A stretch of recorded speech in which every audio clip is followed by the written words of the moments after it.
Shalom saudaraku semua yang dikasihi Tuhan Yesus Kristus.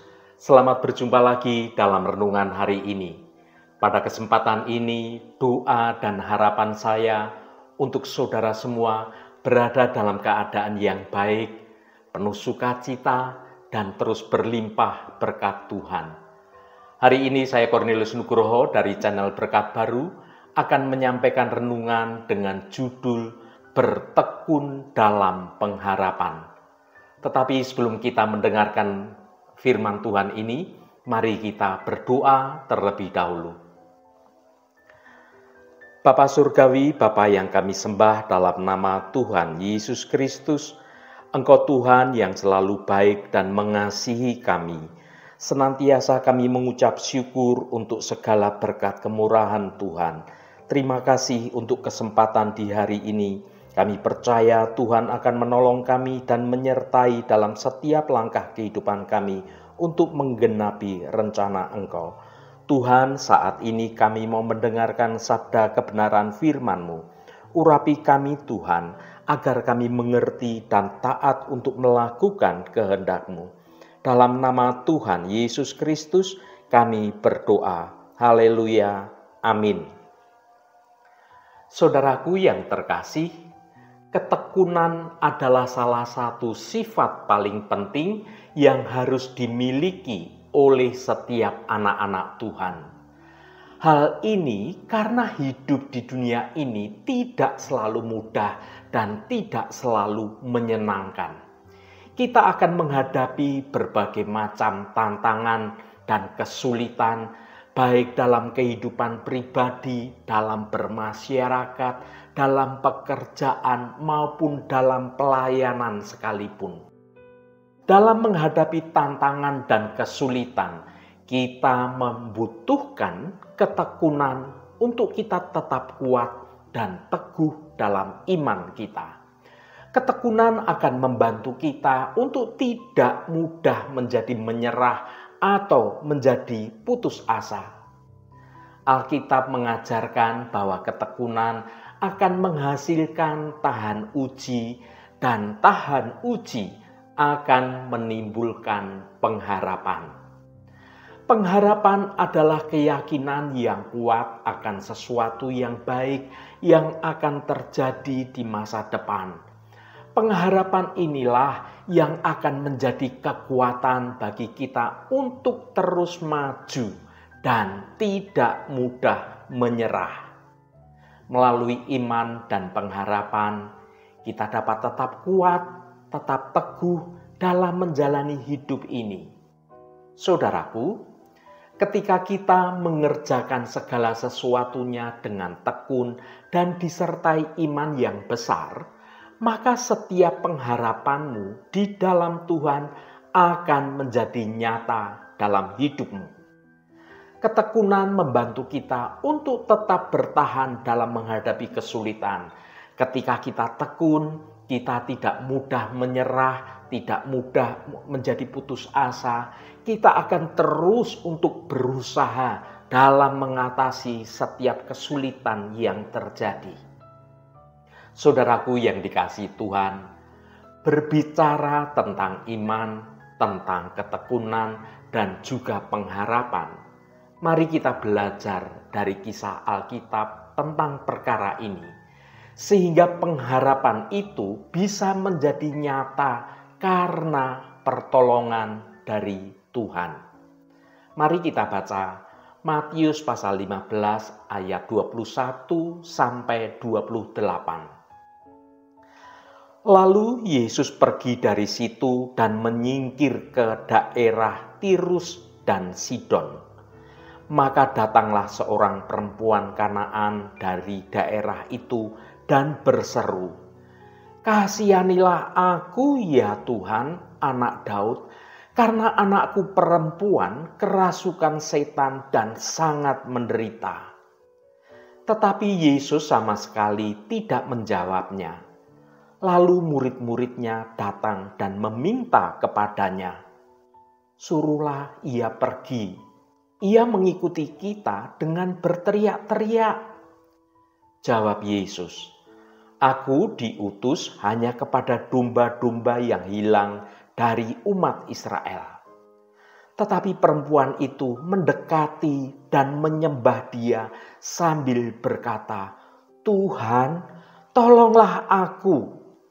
Tetapi Yesus menjawab, "Tidak patut mengambil roti yang disediakan bagi anak-anak dan melemparkannya kepada anjing." Kata perempuan itu, "Benar Tuhan, namun anjing itu makan remah-remah yang jatuh dari meja tuannya." Maka Yesus menjawab dan berkata kepadanya, "Hai ibu, besar imanmu. Maka jadilah kepadamu seperti yang kau kehendaki." Dan seketika itu juga anaknya sembuh. Saudaraku, Tuhan berkenan kepada orang-orang yang tekun mencari Dia, mencari Tuhan dengan sungguh-sungguh, mencari dengan segenap hati dan dengan segenap kekuatannya. Ketekunan mampu memancarkan seberapa besar keyakinan dan pengharapan seseorang kepada Tuhan. Inilah yang menjadi alasan mengapa Tuhan memuji iman perempuan Kanaan itu.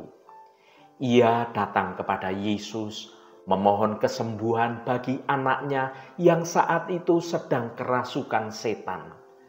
Namun apa reaksi Yesus? Yesus tampak tidak peduli. Bahkan murid-murid Yesus pun tidak menyukai kehadiran perempuan ini. Karena perempuan ini di sepanjang perjalanan, perempuan itu terus-menerus berteriak, berseru, memohon pertolongan Yesus.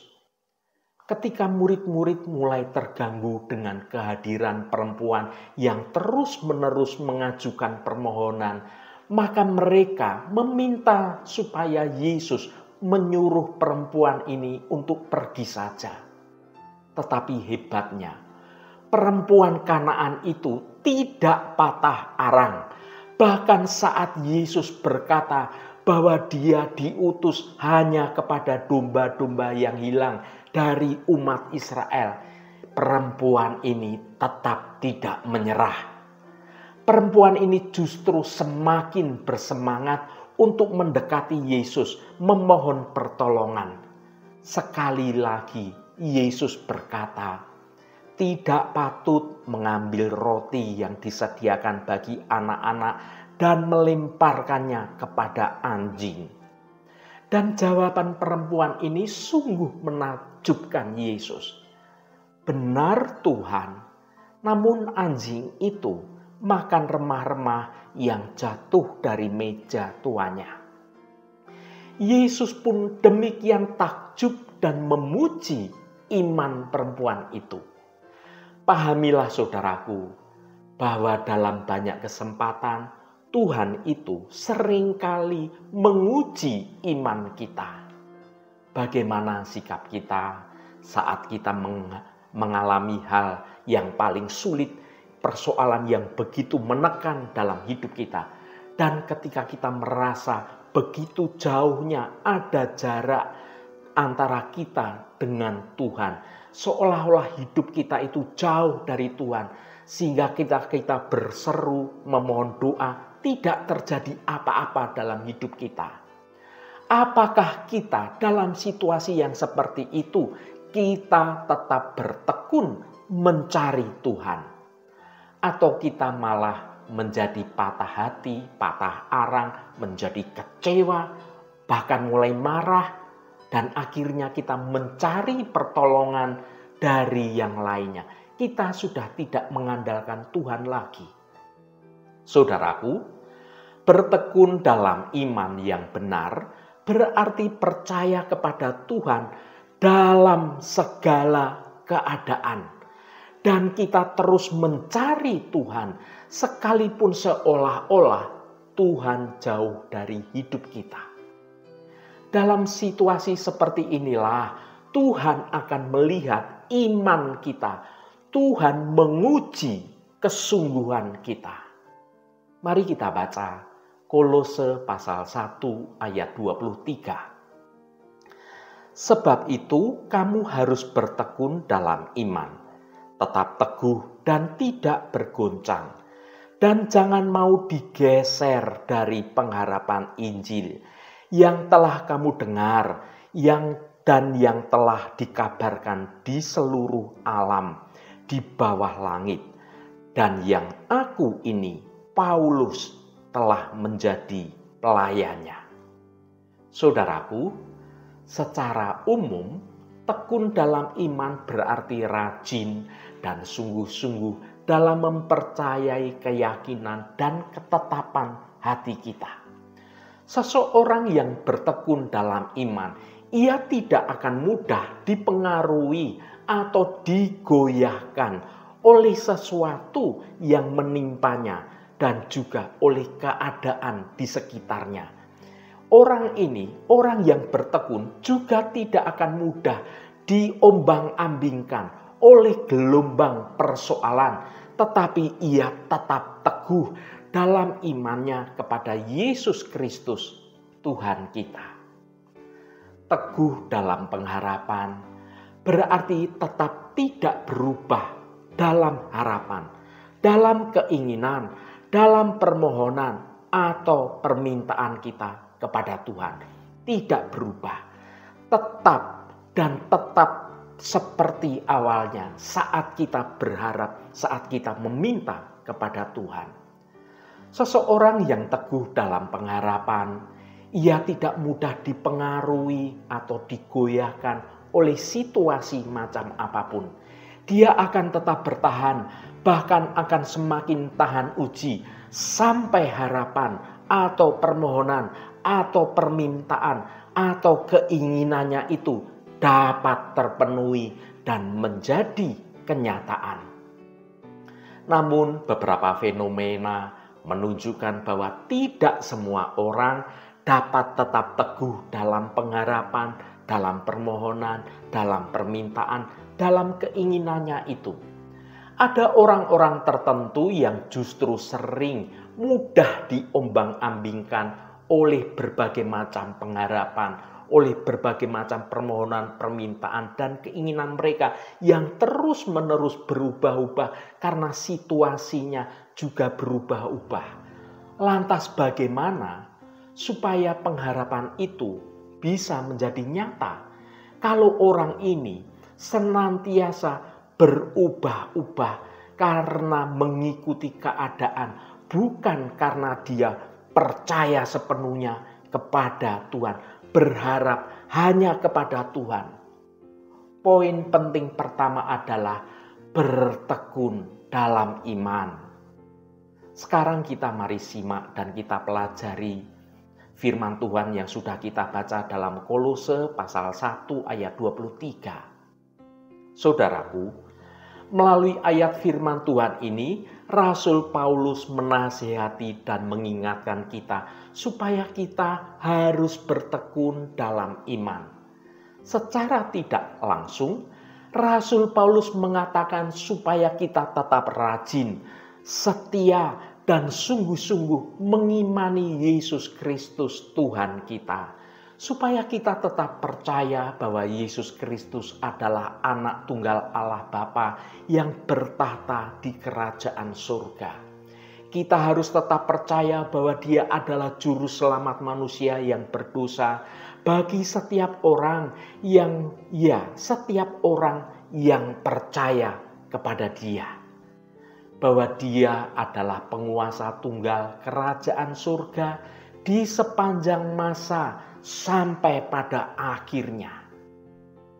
Kisah Rasul, mari kita baca Kisah Rasul pasal 14 ayat 22.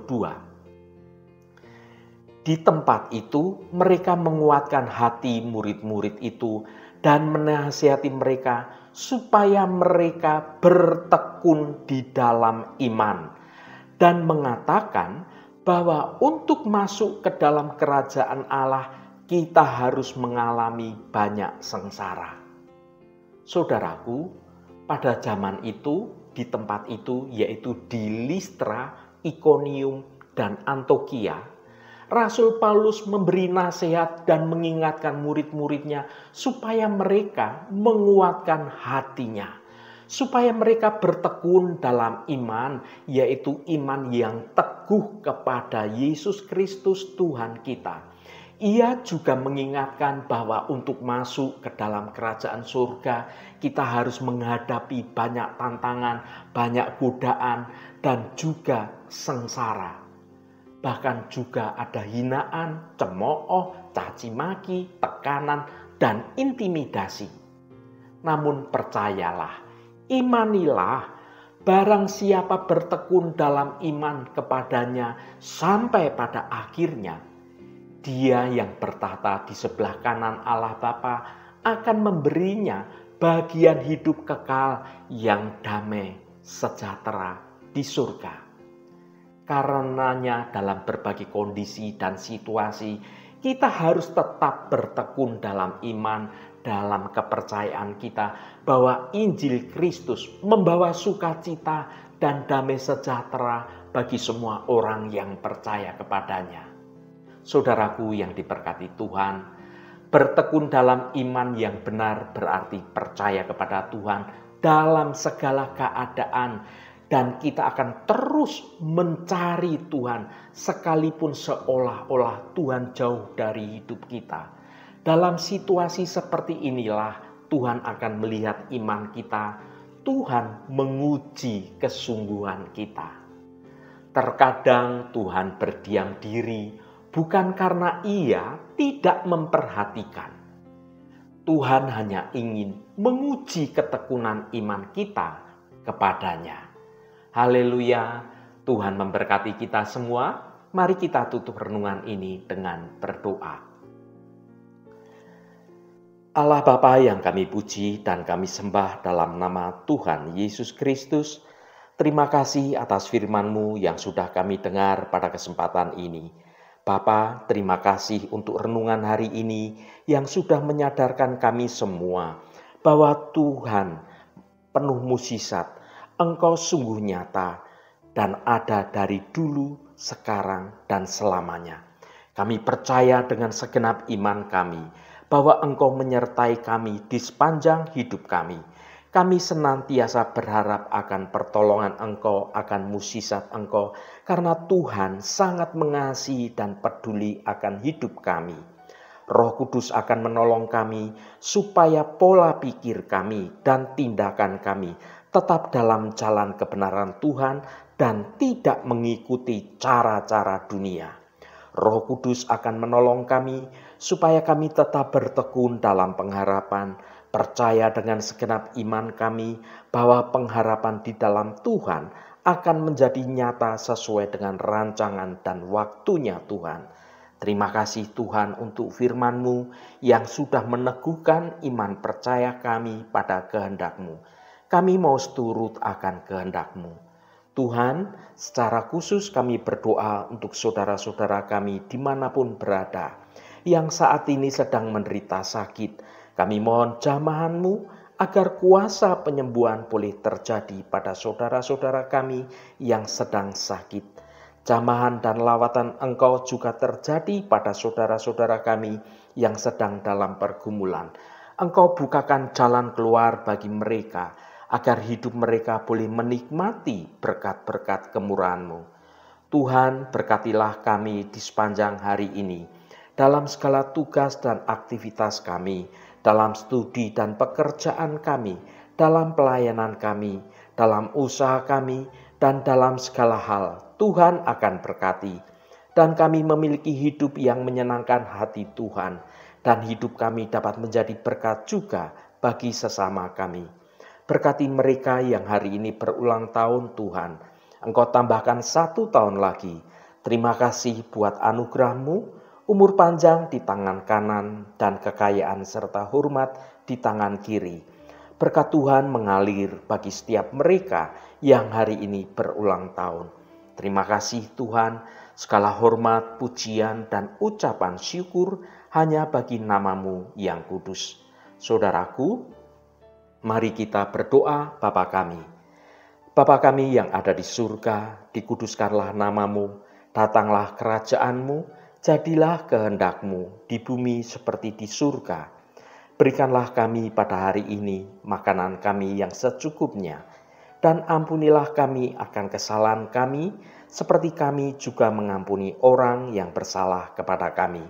Dan janganlah membawa kami ke dalam pencobaan, tetapi lepaskanlah kami daripada yang jahat. Karena Engkaulah yang empunya kerajaan dan kuasa dan kemuliaan sampai selama-lamanya. Saudaraku, bukalah hatimu dan tengadahkan tanganmu. Terimalah berkat Tuhan. Tuhan memberkati engkau dan melindungi engkau. Tuhan menyinari engkau dengan wajah-Nya dan memberikan kasih karunia. Tuhan menghadapkan wajah-Nya kepadamu dan memberikan damai sejahtera. Berkat anugerah dari Bapa Surgawi, cinta kasih karunia dari Tuhan Yesus Kristus, dalam persekutuan dan penghiburan Roh Kudus, menyertai kita semua sekarang ini dan sampai selama-lamanya. Dalam berkat Tuhan Yesus Kristus, haleluya, amin. Puji Tuhan, saudaraku semua, saya percaya firman Tuhan hari ini sudah menjadi berkat yang akan menuntun hidup kita. Roh Kudus senantiasa menolongmu dan menuntunmu hidup dalam jalan kebenaran Tuhan. Saudaraku, saya sangat senang sekali dan berterima kasih jika Anda berkenan memberikan komentar pada konten video ini dan bagikan renungan ini pada teman dan sahabat Anda, agar mereka diberkati juga melalui renungan ini. Terima kasih saudaraku, sampai bertemu kembali. Shalom, Tuhan memberkati.